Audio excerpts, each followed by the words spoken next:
साथियों नमस्कार। आप सभी का इंग्लिश कैंपस पर स्वागत है। पीएचडी एडमिशन 2024-25 की प्रक्रिया के तहत हमने पिछले दिनों जामिया मिलिया इस्लामिया के एडमिशन नोटिफिकेशन पर बात की थी कि फॉर्म भरे जा रहे हैं। लास्ट डेट 30 तारीख तक है फॉर्म भरने की।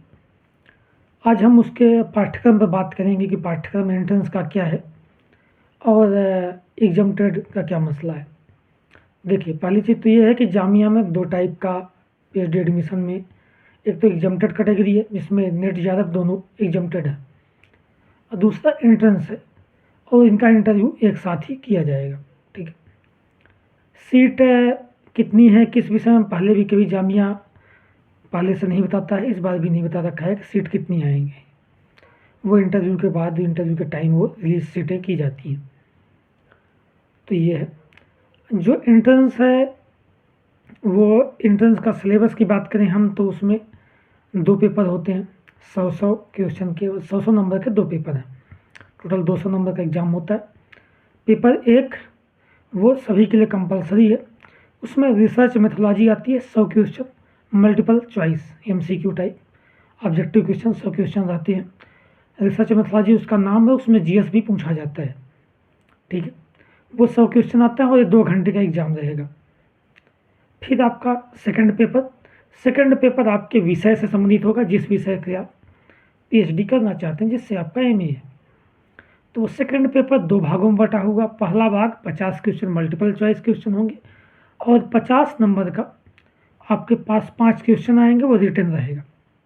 ठीक है। 5 क्वेश्चन 10 नंबर के, वो 50 नंबर के, और 50 नंबर का आपका मल्टीपल चॉइस। ठीक है। ये रहेगा 3 घंटे का एग्ज़ाम और टोटल दोनों मिला के पेपर आपका हो गए 200 नंबर की। तो ये एग्ज़ाम है, ये एंट्रेंस एग्ज़ाम 200 नंबर का आपका रहेगा। ठीक है। दोनों पेपर में आपको 50-50% पाना अनिवार्य है, तभी आप मतलब क्वालिफाइड करेंगे इंटरव्यू के लिए।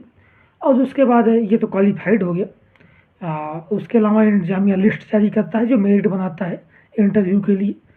आपके एक चीज़ और है कि जामिया मिलिया इस्लामिया यूनिवर्सिटी द्वारा कभी भी स्कोर कार्ड जारी नहीं किया जाता। ठीक है। आपने एंट्रेंस में कितना नंबर प्राप्त किया पता नहीं है, बस आपकी लिस्ट आएगी, उसमें 2 नंबर रहेगा कि ये इनका इंटरव्यू कॉलिंग हुई है, बस। ठीक है। स्कोर कार्ड कभी पता नहीं चलना है, यहाँ तक कि आपका इंटरव्यू होगा। इंटरव्यू के बाद भी जो सिलेक्शन की लिस्ट आएगी, नेट JRF वालों के भी और एंट्रेंस वालों के भी, उनके भी सिर्फ 2 नंबर आ जाएंगे, इनका सिलेक्शन हुआ है, किस आधार पर हुआ है, साक्षात्कार में कितने अंक मिले हैं, इंटरव्यू में कितना क्या मिला है और एंट्रेंस में कितना मिला था, ये सब जानकारी आपको नहीं मिलनी है। हाँ, इंटरव्यू में भी 40% प्राप्त करना अनिवार्य है, उनका ऐसा कहना है। हालांकि किसको कितना मिला पता नहीं, बस आपकी लिस्ट आ जाएगी, आपका रिजल्ट आ जाएगा, आपका सिलेक्शन हुआ है। ठीक। तो ये जामिया में होता है। आपका स्कोर कार्ड रिलीज कभी नहीं किया जाएगा। हायर एजुकेशन की जितनी व्यवस्थाएं हैं, चाहे पीएचडी का हो या असिस्टेंट प्रोफेसर की वैकेंसी हो, वो अक्सर विवादों में इसी वजह से रहती है क्योंकि यहाँ पे कोई भी निष्पक्षता या कोई भी मतलब है स्पष्टीकरण टाइप क्लियरिटी कुछ है ही नहीं। ठीक है। आपको कुछ भी प्रूफ मिलेगा ही नहीं, कहाँ से क्या हो रहा है, कैसे हो रहा है, बस हो रहा है। वो एक न्यूज़ नहीं चलता कि हमारे यहाँ ऐसा ही होता है, तो समझिए हायर एजुकेशन में वही चलता है।